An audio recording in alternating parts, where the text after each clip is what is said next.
Como era esperado, o Comitê de Política Monetária do Banco Central reduz a taxa básica de juros em 0,5 ponto percentual e indica um novo corte no próximo encontro.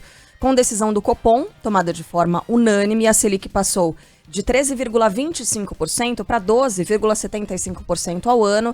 É o menor nível dos últimos 16 meses. Em comunicado, o Banco Central justificou que a redução é compatível com o atual cenário da inflação e que pode ficar dentro da meta em 2023, a inflação. Para o economista e ex-secretário de Política Monetária do Ministério da Fazenda, José Roberto Mendonça de Barros, o corte pode impactar positivamente a renegociação de dívidas do programa Desenrola. Estimula as empresas de serviços públicos, as lojas que estão renegociando, até, de certa forma, andar mais rápido com isso. Por quê? Porque o que está ficando claro é que o ano que vem o cenário será diferente no que tange a juro e crédito, porque o juro está baixando. Na avaliação do economista Murilo Viana, a decisão unânime da diretoria do Banco Central joga água na fervura em relação a essa conversa, o diálogo, né, entre governo e Banco Central. Mas ele alerta que o Copom prevê um cenário de desaceleração da economia nos próximos meses, que poderia voltar a elevar, né, essa tensão de novo. Porventura, ali, caso aconteça de fato uma desaceleração econômica, como o próprio Banco Central indicou aí no comunicado, o governo pode ser pressionado e pode acabar voltando a acusar o Banco Central de ter praticado taxas de juros muito elevadas durante muito tempo, né? Então, é muito cedo para a gente falar que acabou de fato essa briga do governo em relação ao Banco Central, mas que dá uma amenizada, nós não temos a menor dúvida disso. Ainda nessa quarta-feira, o Banco Central dos Estados Unidos manteve a taxa de juros no país no intervalo entre 5,25% e 5,5% ao ano. É o maior nível desde 2001. Lula desembarca logo mais no Brasil depois de participar da Assembleia Geral da ONU e se encontrar com Joe Biden e Volodymyr Zelensky em Nova York. No retorno, a expectativa é de que o presidente defina quem vai comandar a Procuradoria-Geral da República. O mandato do atual PGR Augusto Aras termina na terça-feira da semana que vem. Detalhes agora ao vivo, direto de Brasília, com ele, João Pedro Melo. Bom dia, JP, seja bem-vindo. Oi, Sheila, bom dia pra você, bom dia pra todo mundo que tá nos acompanhando. Pois é, presidente Lula que chega logo mais, né? Tinha que ter chegado às 7 horas, tá um pouquinho atrasado, mas já tá chegando aqui na capital do país e tem uma missão importante ao longo dessa semana. Decidiu o nome do novo Procurador-Geral da República. Ele já se encontrou com os principais candidatos, né? E ainda não tá convencido sobre quem deve assumir esse posto. Vice-Procurador-Geral Eleitoral Paulo Gonet e o Subprocurador-Geral Antônio Carlos Bigonha são os nomes favoritos. Só que existe a expectativa de que Lula receba novos candidatos entre hoje e amanhã, exatamente para reuniões. O nome de Gonet tem apoio dos ministros da Justiça Flávio Dino e também de alguns do Supremo Tribunal Federal, como Gilmar Mendes e Alexandre de Moraes. Alas do PT e do Grupo Prerrogativas têm defendido o nome de Bigonha. Já o entorno presidencial tem levantado informações sobre esses dois principais candidatos, como eles pensam sobre a Lava Jato, declarações que fizeram a respeito dessa operação e também relações aqui em Brasília. Só que agora existe também a possibilidade de um terceiro nome surgir e ganhar espaço, como é o caso do Subprocurador-Geral da República, Aurélio Virgílio Veiga Rios. Esse nome ganhou força aí desde o início da semana, só que enfrenta resistências dentro do Supremo Tribunal Federal. A avaliação de alguns dos ministros, né, da corte é de que, mesmo que ele tenha um avalista ali de peso, falta uma espécie de conhecimento sobre a trajetória dele, e isso seria um empecilho para que ele assumisse a Procuradoria-Geral da República. Como a gente falou, o mandato do atual chefe da PGR, Augusto Aras, termina no dia 26 de setembro, e se até lá não tiver uma decisão sobre quem vai assumir esse posto, quem assume de forma interina é Eliseta Ramos, ela que é subprocuradora-geral da República. Aliados não descartam que essa decisão do presidente Lula fique para depois da cirurgia, lembrando que ele vai fazer uma cirurgia no quadril para evitar aí problemas de artrose nessa última semana de setembro. Tem sentido muitas dores, isso inclusive levou a que ele viesse antes ou voltasse antes dos Estados Unidos aqui para Brasília, já que a partida estava programada para hoje à tarde, ele já está chegando aqui em Brasília, então esse é um ponto que tem preocupado bastante o Palácio do Planalto e, portanto, essa decisão pode ficar aí para depois da cirurgia do presidente. Valeu, JP. Valeu, um grande abraço. Até. Bom, por falar em Lula e Biden, ontem os dois lançaram um documento intitulado Parceria pelos Direitos dos Trabalhadores e Trabalhadoras. A proposta prevê ações para melhorar as condições de quem atua em plataformas digitais. Segundo Lula, o objetivo é oferecer uma nova perspectiva diante das transformações do mercado. Instalamos uma mesa de negociação entre sindicalistas, governo e empresários.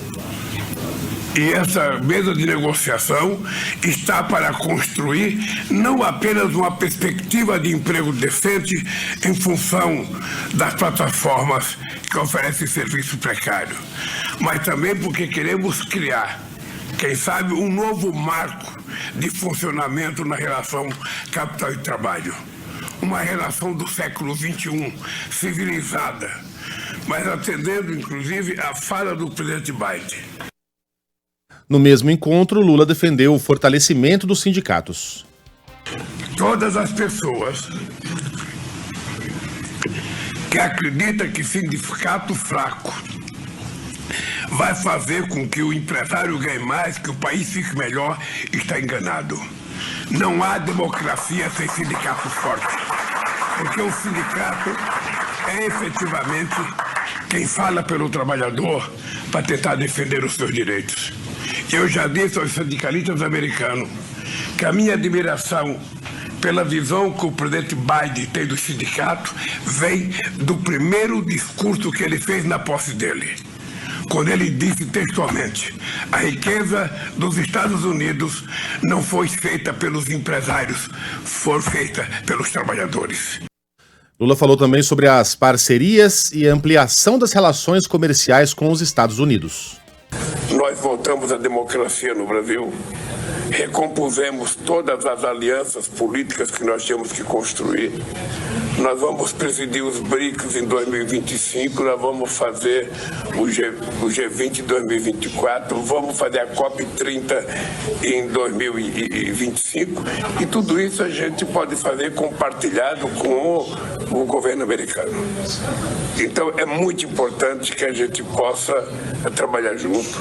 É muito importante que os Estados Unidos da América do Norte vejam o que está acontecendo no Brasil nesse momento histórico de transição ecológica, de mudança de matriz energética, o potencial que o nosso país tem de investimento em eólica, em solar, em biomassa, em biodiesel, em etanol, em hidrogênio verde, ou seja, há uma perspectiva de trabalho conjunto excepcional entre Brasil e Estados Unidos. Depois de se reunir com Joe Biden, Lula se encontrou com o presidente da Ucrânia, Volodymyr Zelensky, defendeu diálogo para se construir a paz e pôr um fim ao conflito iniciado com a invasão da Rússia. Eu acho que foi a reunião que devia acontecer e precisava acontecer. Eu ouvi a história do Zelensky, eu disse ao Zelensky a necessidade da gente trabalhar para construir a paz.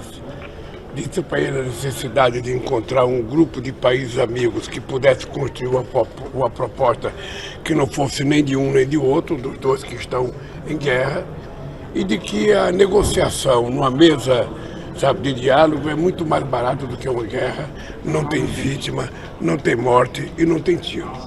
Disse ao presidente Zelensky que era importante construir a possibilidade de construir uma mesa de negociação, parar com a guerra e ver se a gente consegue encontrar a solução. Eu sei que é difícil, tanto para ele quanto para o Putin. Eu já mandei o Celso Amorim à Rússia e à Ucrânia, mas eu acho que esse é o único caminho que vai encontrar a solução. O caminho do diálogo, o caminho da paz, o caminho da conversa. Ninguém vai ter 100% numa guerra. Ninguém consegue ganhar tudo. Ou seja, não é apenas a derrota do inimigo, é a construção de uma paz duradoura para que nunca mais aconteça uma ocupação territorial como fez a Rússia. Ainda ontem, Lula se encontrou com o diretor-geral da Organização Mundial da Saúde, Tedros Adhanom, e com o presidente do Paraguai, Santiago Peña.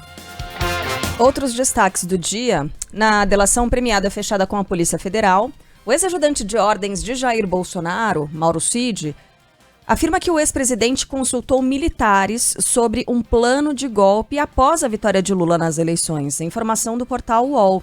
Tenente-coronel teria dito que Jair Bolsonaro recebeu das mãos de outro assessor de Felipe Martins uma minuta de decreto que incluía até mesmo a prisão de adversários.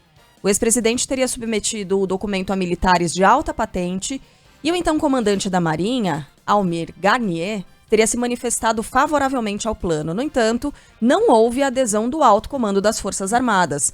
Relato está em um dos anexos dos depoimentos prestados por Mauro Cid. Teria afirmado ainda que testemunhou tanto a reunião com Felipe Martins quanto a de Bolsonaro com os militares. O então assessor especial para assuntos internacionais teria levado, inclusive, um advogado constitucionalista e um padre para o encontro. Mauro Cid, no entanto, disse não se lembrar dos nomes. Na reunião, Jair Bolsonaro, ainda de acordo com essas informações apuradas pelo portal UOL, que estariam na delação premiada de Mauro Cid, Jair Bolsonaro teria recebido o documento em mãos e não teria dado qualquer opinião. Procurados pelo UOL, o ex-presidente, também Felipe Martins e o almirante Almir Garnier não se manifestaram. Não custa lembrar que na entrevista concedida a Mônica Bergamo na semana passada, ou retrasada, há coisa de 10 dias, o ex-presidente disse que Mauro Cid não participava das reuniões com o generalato por uma questão de hierarquia, até por uma questão de hierarquia, disse o Bolsonaro naquela ocasião. Se é verdade ou não, não sabemos. Felipe Martins é aquele assessor que certa vez ganhou notoriedade por fazer aquele símbolo da supremacia branca durante uma fala do Ernesto Araújo, se eu não me engano, no Congresso. E ele lá no fundo fez esse símbolo, depois deu um caô de que estava arrumando a gravata, ninguém arruma a gravata fazendo esse gesto. Na verdade ele fez o gesto e aí na sequência ele de fato arrumou a lapela. Né? Naquela estratégia muito covarde de você não fazer a coisa até o fim para ter como se defender depois. Como naquele negócio de você xingar a China sem falar o nome China. Para depois dizer, não, mas eu nunca disse o nome China, mas estava claro o que estava sendo feito ali, como era muito claro o gesto que o Felipe Martins estava fazendo naquela ocasião. Eu já tive a oportunidade de entrevistar o Felipe Martins na época em que Bolsonaro ainda era candidato, porque ele era uma espécie de estrela em ascensão. Eu o entrevistei quando eu estava na Rádio Bandeirantes. É um cara muito inteligente, mas a gente percebia que já havia sinais de um certo radicalismo, né? Olavista, que foi se intensificando ao longo dos anos, até a gente atingir o cume com essa denúncia do Mauro Cid, de que ele teria entregue em mãos a Bolsonaro uma minuta de decreto, incluindo até a prisão de adversários.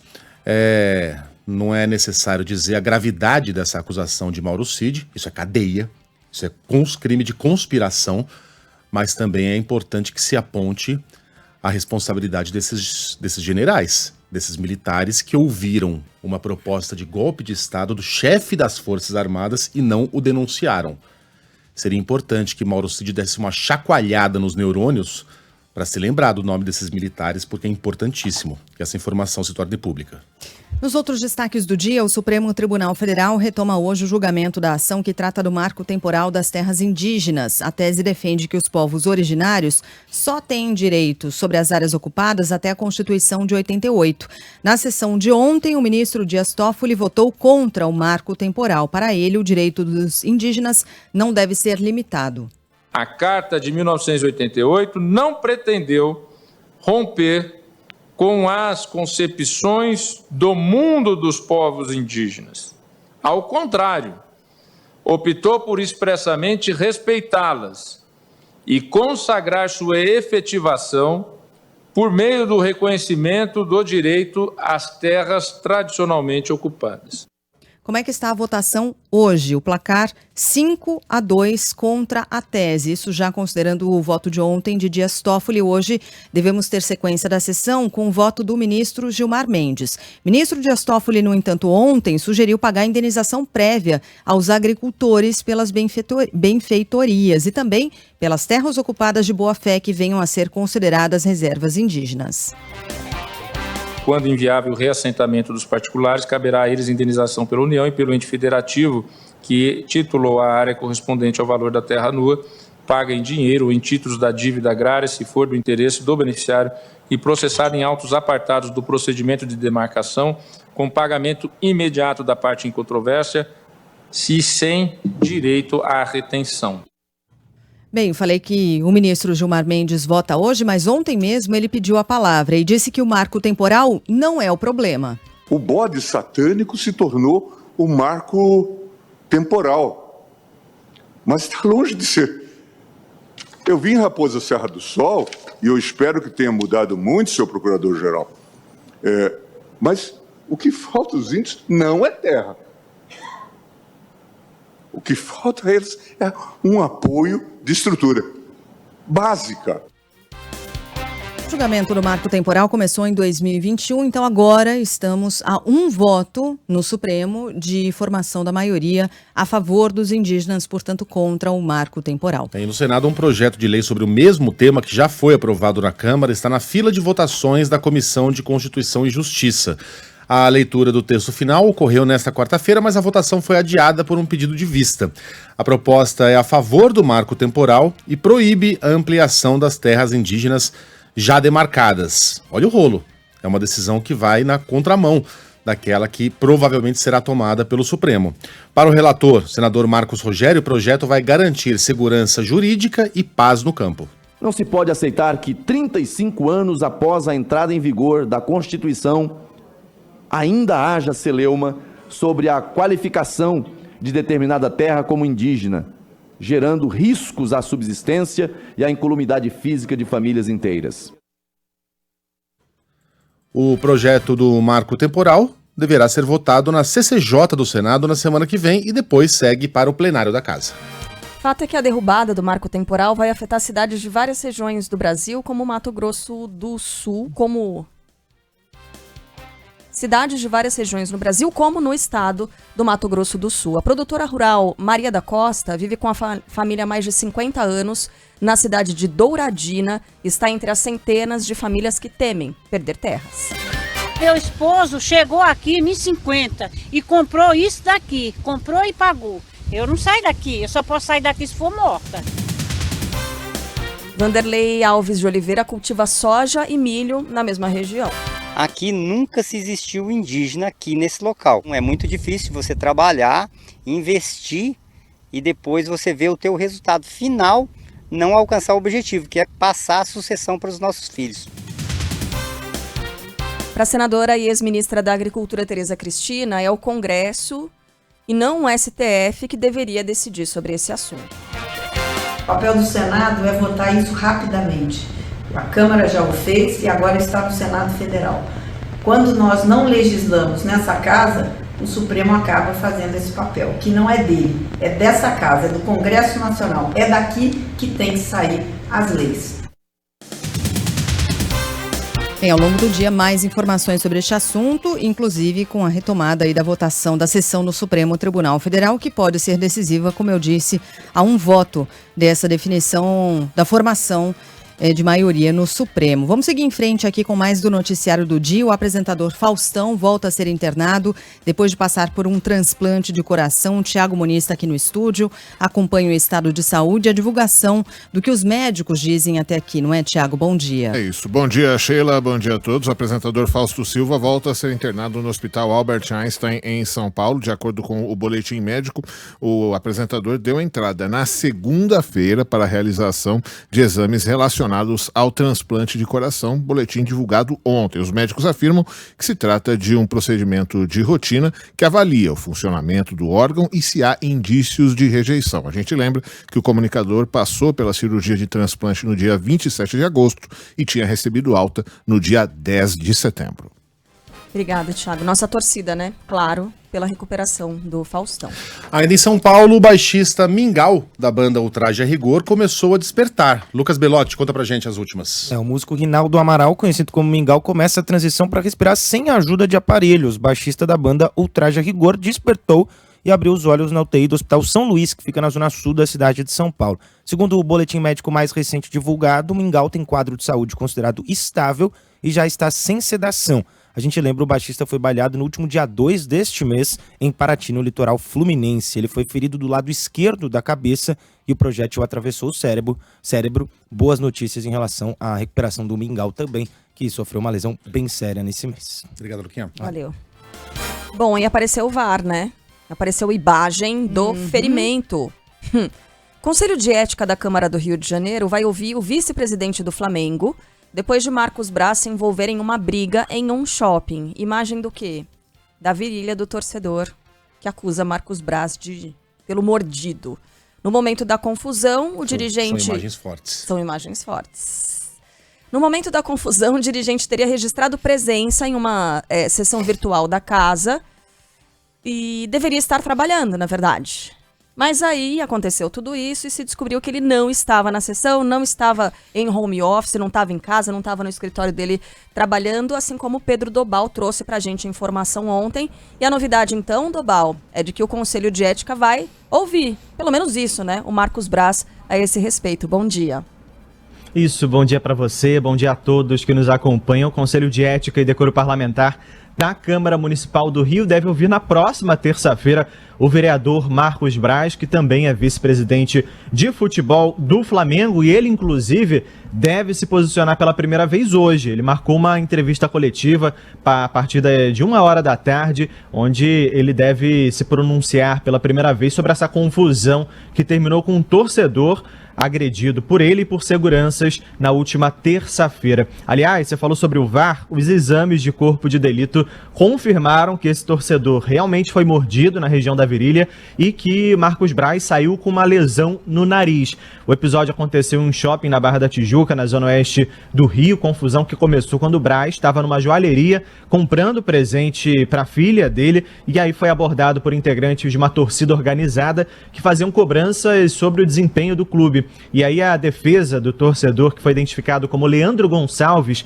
de 22 anos, disse que ele não oferecia perigo nenhum, que foi surpreendido pelas agressões. A gente tem a palavra da advogada Anne Luísa de Oliveira. É realmente lamentável, né, um parlamentar, um dirigente de um clube tão importante ter esse tipo de conduta. Meu cliente, em nenhum momento ele foi agressivo ou ofereceu perigo, né, à integridade do Marcos Braz ou então de sua filha até então. Ele apenas cobrou, né, ao dirigente essa questão dessa crise que o Flamengo vem sofrendo e acabou sendo agredido covardemente pelo Marcos e seu amigo, né, o supostamente segurança que até então estava com ele. Bom, a diretoria do Flamengo acredita que essa confusão tenha sido premeditada por uma torcida organizada e deve manter o dirigente no cargo de vice-presidente de futebol. O clube alega que ele foi vítima de perseguição desses torcedores e por isso revidou. Marcos Braz, como a gente disse, ele também é vereador, vai ser ouvido na próxima terça-feira pelo Conselho de Ética e a falta dele na sessão de terça foi a 8ª sem justificativa nesse ano. Ele é o 3º vereador que mais faltou em 2023. Então o Flamengo enxerga o Marcos Braz como vítima. Diz que tudo aquilo foi uma armação. Eu não sei como é possível armar uma mordida na virilha, não sei como é possível armar você ser espancado por 2, 3 pessoas no chão, chutado, socado, numa covardia absurda. O que eu vi ali foi alguém que estava sendo agredido. Ah, mas ele encheu o saco, foi lá e pentelhou. Você está falando do Marcos Braz ou do torcedor? Torcedor. O torcedor? O torcedor foi agredido. Ele foi agredido. Ele também foi, né? Foi uma briga, os dois saíram na mão. Não, aquilo não é uma briga. O Marcos Braz quebrou o nariz. Eu não tô... Não, sim, ele também tomou no meio da confusão. E o torcedor não tá nada certo também. Não, mas eu não tô falando que o torcedor tá certo, não tem ninguém certo tá nessa certo. Não, tá história. todo mundo errado. O que eu tô dizendo é que não dá pra você falar que o Marcos Braz foi vítima nessa situação. Ele não foi vítima. O que eles argumentam é que estava sendo perseguido, né? Que ele foi perseguido, que ele foi, enfim, que ele reagiu. Não é o que dizem as testemunhas. Teria reagido, Dizem né? que o cara tava lá enchendo o saco. Marcos Braz, sai do Flamengo, essas pentelhações aí de que... Enfim, eu já ouvi de uns idiotas na rua. Aguenta, sem tuba, fala, não enche o saco e vai embora. Você faz tudo, menos partir pra cima do cara, morder, bater junto com segurança. Ai, gente, mas é tão então, humilhante isso. Não é assim que a gente resolve as questões, pelo amor de Deus. É humilhante, não é? Essa marca horrível, vai ficar, cara? Não vai, Pedro Dobal? Não só na virilha do torcedor, mas também na imagem do Marcos Braz. Eternamente, gente. Por um tempinho deve ficar. Então. Obrigado, Dobal. E com que clima vai o Flamengo para esse jogo na final do domingo, né? Tudo tumultuado, Qual né? time? Eu sou flamenguista não praticante. Adoro não praticante. Eu não sei se, talvez você tenha dormido cedo e tal, mas ontem teve Flamengo e Goiás, né? Foi 0x0. 0x0. Como é que tava o clima na arquibancada? Eu confesso que eu não assisti a partida, eu dormi cedo, não acompanhei, mas foi em Goiânia, o Marcos Braz ia viajar com a equipe, acabou não indo também, em meio a essa confusão toda, mas a torcida tá realmente na bronca. Tá brava, né? Obrigada, Dobal, até mais tarde, bom trabalho por aí. Até, um abraço. Até. Bem, ainda no Rio, a Polícia Civil continua ouvindo testemunhas daquela ação da Polícia Rodoviária Federal que terminou com a morte da menininha Heloísa, de somente 13 anos de idade, que estava no carro com os pais. E aí ontem, houve uma outra perseguição envolvendo também agentes da Polícia Rodoviária Federal. Nessa perseguição, o sapato de uma criança foi atingido por um tiro. A Luana Bernardes está conosco, também ao vivo, vai nos atualizar sobre o caso da investigação em torno da morte da menininha Heloísa e também contar sobre que perseguição foi essa, hein, Luana? Bom dia para você. Oi, bom dia, Sheila, bom dia a todos. Essa foi uma perseguição que ocorreu na terça à noite na rodovia Presidente Dutra, no trecho de Irajá, na zona norte do Rio de Janeiro. De acordo com a Polícia Rodoviária Federal, houve uma perseguição a um carro, né, com um bandido, e os bandidos atiraram contra os agentes da PRF. Nesse caso, a PRF disse que os agentes não revidaram e que um disparo feito pelos criminosos acertou o carro em que estava uma menina de 7 anos. Essa bala resvalou dentro do carro e acabou acertando o sapato da menina de 7 anos, que teve apenas arranhões. Felizmente, não chegou a ser levada para o hospital e passa bem. Esse episódio que ocorreu na rodovia Presidente Dutra, no trecho de Irajá, na Zona Norte, e ninguém foi preso. Agora, do caso da Heloísa, a PRF disse que já identificou os 28 agentes que estiveram no hospital onde a menina estava internada após ser baleada durante uma abordagem da Polícia Rodoviária Federal no trecho da Baixada Fluminense. Esse caso aconteceu no dia 7 de setembro, eu lembro. Para o Ministério Público Federal, a ida desses agentes até a unidade de saúde demonstrou uso indevido da força numa tentativa de intimidação. Em depoimento ao MPF, a tia da menina, a Raira Fernanda dos Santos, disse que um dos agentes chegou a pedi-la para ficar quieta no caminho do hospital. Eles comentaram alguma coisa, falaram alguma coisa? Só gritava e o motorista pedia para mim ficar quieta porque ele estava nervoso e ele tinha que dirigir. Eu estava atrapalhando. Só mandava eu ficar quieta porque eu estava gritando muito para andar mais rápido com o carro. Nesse caso, os agentes da PRF confirmaram que realizaram disparos contra o veículo em que estava a família e agora a Corregedoria da PRF, a Polícia Federal e o Ministério Público Federal investigam o caso. Os 3 agentes envolvidos no episódio seguem afastados. Agora, Luana, em relação aos 28 agentes que foram até o hospital, você nos disse, eles já foram identificados, portanto já se sabe quem são esses 28 agentes que foram ali claramente numa tentativa de intimidar essa família. O que deve acontecer? Quais os próximos passos? Eles serão ouvidos? O que a gente tem aí adiante? Agora a gente vai checar com a Polícia Rodoviária Federal qual vai ser o próximo passo. Lembro que a investigação desse caso, diante da repercussão, passou para a Corregedoria da Polícia Rodoviária Federal em Brasília, então as investigações devem seguir em andamento com várias oitivas, né? Provavelmente esses 28 agentes devem ser ouvidos pela Corregedoria e pela própria Polícia Federal, que também investiga o caso, e até o Ministério Público Federal, que também pediu uma nova perícia no carro da família, porque diante das marcas no veículo, eles acreditam até que foram feitos mais de 3 disparos, como informaram os agentes envolvidos no caso. É tudo muito grave nesse episódio. A gente vai seguir acompanhando as apurações, as investigações, em contato também com essa família. Obrigada, Luana. Bom trabalho aí no Rio. Até. Igualmente. Na Bahia, a segurança segue reforçada nas regiões com registro de confrontos entre integrantes de facções criminosas. Últimas informações com Yumi Cuano. Tem alta médica o policial civil Vocton Carvalho, que ficou ferido durante a operação em Valéria, na periferia de Salvador. Ele estava internado desde sexta-feira e passou por uma cirurgia após ser atingido no rosto por estilhaços de uma granada. A ação terminou com a morte do policial federal Lucas Caribé, de 42 anos, e um outro agente da PF ferido. Para reforçar o combate ao crime organizado na capital baiana, devem chegar amanhã os novos veículos blindados da Polícia Federal. Ontem, o secretário da Segurança Pública do Estado, Marcelo Werner, afirmou que as operações integradas não têm prazo para terminar. Não é uma força-tarefa. Força-tarefa tem início e data de término. Nós vamos continuar, enquanto Estado, enquanto Secretaria de Segurança Pública, integrados com todas as forças de segurança, os poderes e os órgãos de persecução penal com a sociedade. Ao todo, desde sexta-feira, 3 suspeitos foram presos e 9 foram mortos em confronto com a polícia. Escolas e postos de saúde da região voltaram a funcionar com a escolta da Guarda Civil Municipal.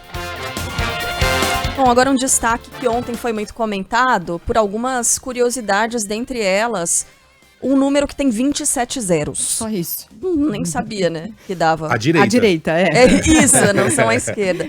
Continua foragido o pastor acusado de liderar o grupo que aplicou golpes em mais de 50 mil pessoas no Brasil e também no exterior. Essa quadrilha prometia altos lucros às vítimas de até R$1 octilhão. R$1 octilhão, com baixos investimentos.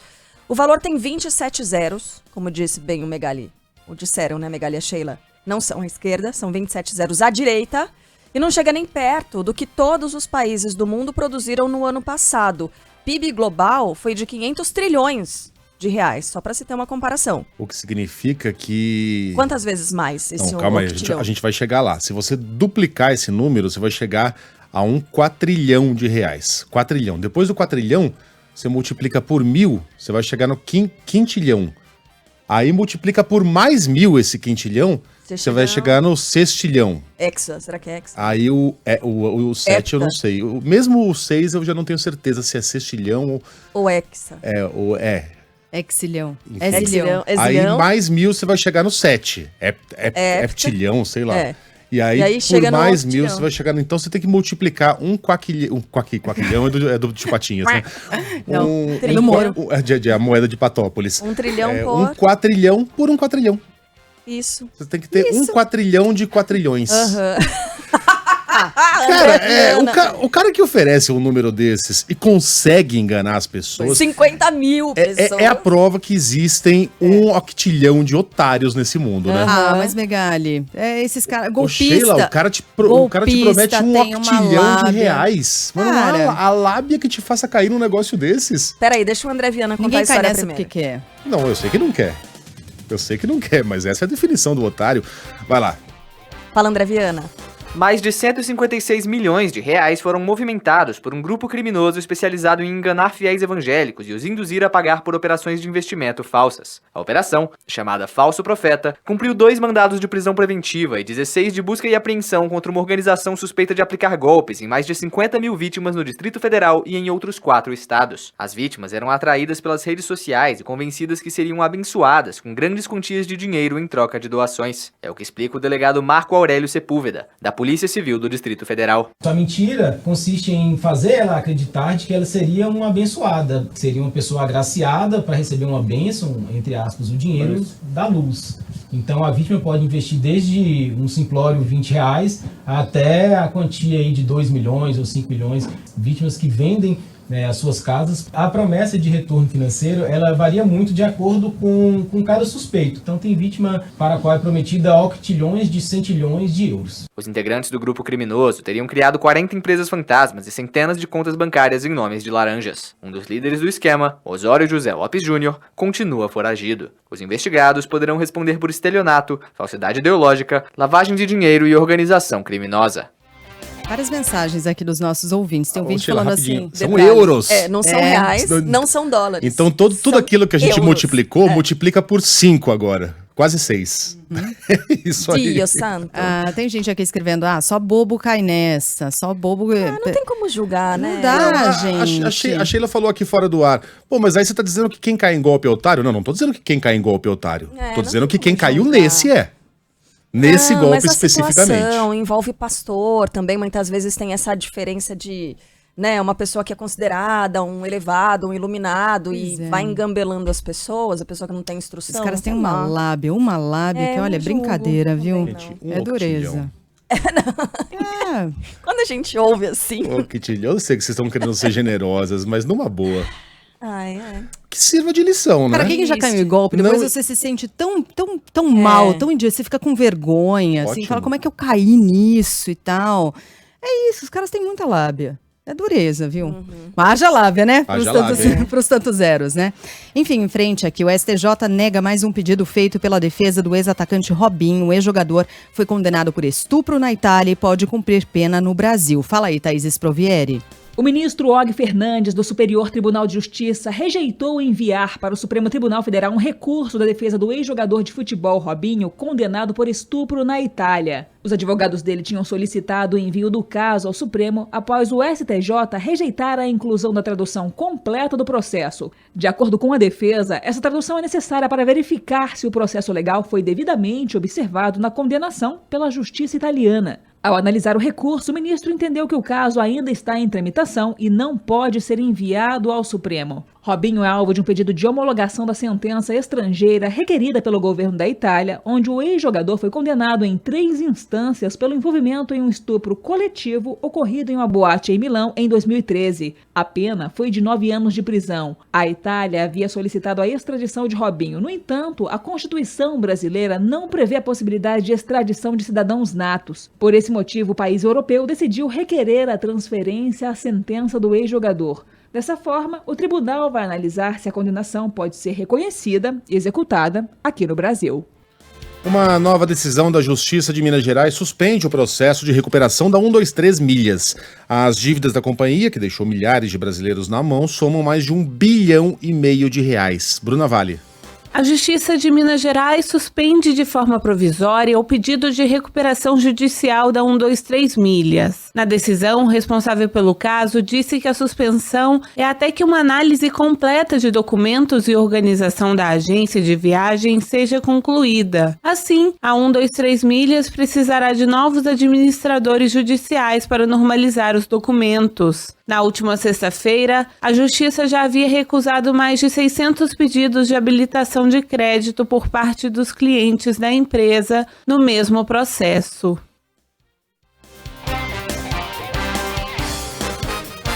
Em meio à onda de calor, os termômetros podem bater os 35 graus hoje em pelo menos 11 capitais brasileiras. Em Palmas e Cuiabá, a temperatura pode ultrapassar os 40 graus. 40 octilhões de graus Celsius. A Stephanie Toso está conosco novamente nessa manhã para todo o Brasil, falando para todo o planeta pela internet também. Vai contar um pouco mais sobre a expectativa, a previsão para as próximas horas pelo país. Stephanie, bom dia. Bom dia, Carla. Bom dia para Sheila, para o Megali e para todos. Olha, a gente continua de olho nessas altas temperaturas e ontem algumas capitais registraram já temperaturas acima desses 35 graus. Então, a gente teve máxima que chegou a 40 graus em Boa Vista, no estado de Roraima, 38 em Goiânia, a temperatura que bateu 36 em Campo Grande, foi recorde de calor para setembro. Hoje ainda tem essa possibilidade para muitas capitais registrarem recordes de temperaturas do ano, inclusive São Paulo. Então, a gente até está começando o dia bem nublado, mas a temperatura máxima pode chegar de novo a 34 graus. Essa condição para a onda de calor só vai se intensificando nos próximos dias. Então, a gente tem esse sistema de alta pressão, é um sistema muito forte, muito grande, ele está atuando aqui pelo Brasil e está impedindo essa formação de instabilidades. Então, desde parte da região sul, sudeste, centro-oeste, a gente continua com essas horas de sol forte, com essas temperaturas máximas que podem bater recorde. Então, para hoje tem chance de Cuiabá chegar a 40 graus, Palmas vai com 39 de temperatura máxima, só que mesmo assim é uma temperatura bem acima para essa época do ano. Chance de Belo Horizonte chegar a 32 graus, calorão de 34 graus aqui em São Paulo, e temperatura que pode chegar a 36 de novo em Campo Grande, até batendo o recorde de ontem. Até o fim de semana, a gente tem expectativa para essas temperaturas subirem ainda mais. Então, chance para algumas regiões do centro-oeste terem temperaturas até acima dos 40 graus. O pico de calor mesmo acontece entre o sábado e o domingo. Até mesmo para São Paulo, expectativa de temperatura no domingo chegando a 38 graus, Rio de Janeiro com 41. Então, a partir de agora, tem essa atenção, porque tem essas altas temperaturas, qualidade do ar que vai seguir bem prejudicada e umidade do ar que só vai diminuindo. Então, por enquanto, não tem um refresco para essas regiões aqui do país. Oi, Stephanie, daqui a pouquinho a gente volta a conversar, então, aí com os ouvintes de São Paulo, para falar sobre as temperaturas que deram uma diminuída nessa madrugada. O ventinho soprou um pouco mais fresco, né, em São Paulo, então foi bem melhor para dormir essa noite. Já já a gente volta a conversar, combinado? Combinado. Beijo para você, até mais. Um beijo. Olha, no Rio Grande do Sul, uma nova comitiva de ministros deve visitar o estado na semana que vem. Até agora, temporais e enchentes deixaram 49 mortos, devastaram mais de 100 cidades. O Gilberto Echauri tem os detalhes.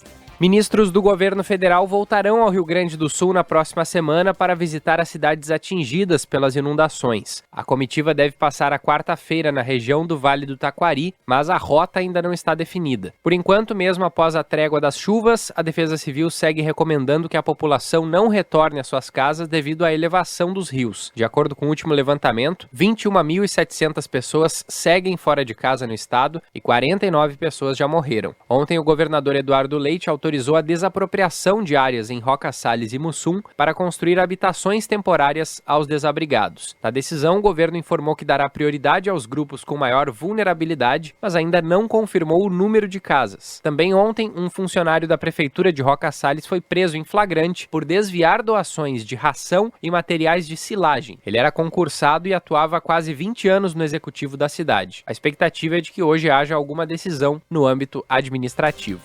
Gente, posso aproveitar rapidinho aqui para mandar um beijo especial, um abraço muito apertado no Alexandre Rossi, Dr. Pet, que aliás foi colunista aqui da Band News FM por muitos anos, especialista em comportamento animal, tinha aqui a coluna dele na Band News FM, e ele perdeu a cadela Estopinha.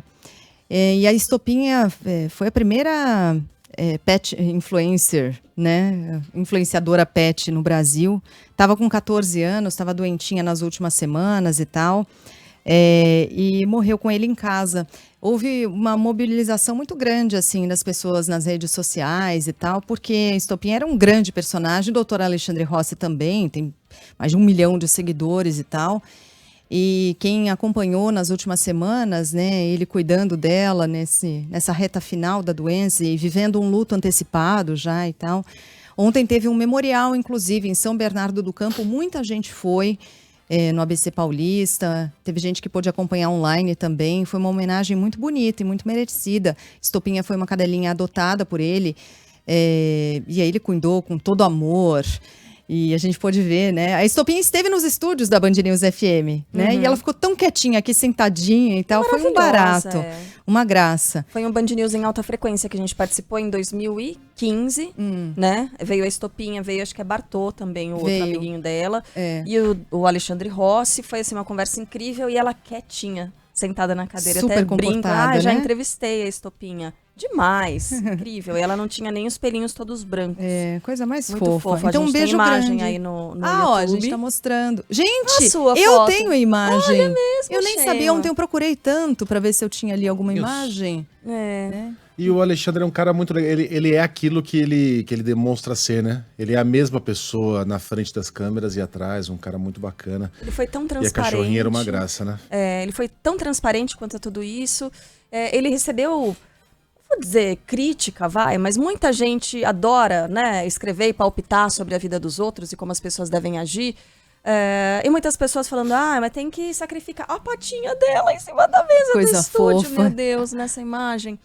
E as pessoas falando, não, o cachorro tá sofrendo demais, tem que sacrificar. E ele disse, não, eu vou até o Pet, fim. É ele que decide não o momento. E ele é o tutor da cadelinha. Então, o cara em paz, mas que gente odienta nas redes sociais. A gente pode falar sobre isso também depois, né? Sobre essa decisão, que é muito difícil. Sobre as homenagens, né? A Sheila falou sobre a cremação dela, que foi no ABC Paulista.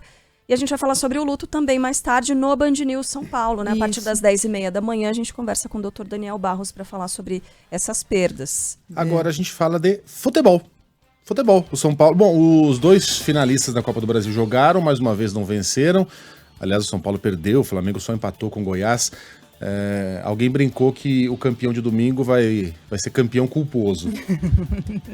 Vencedor sem intenção de ganhar. Vencedor sem intenção de ganhar.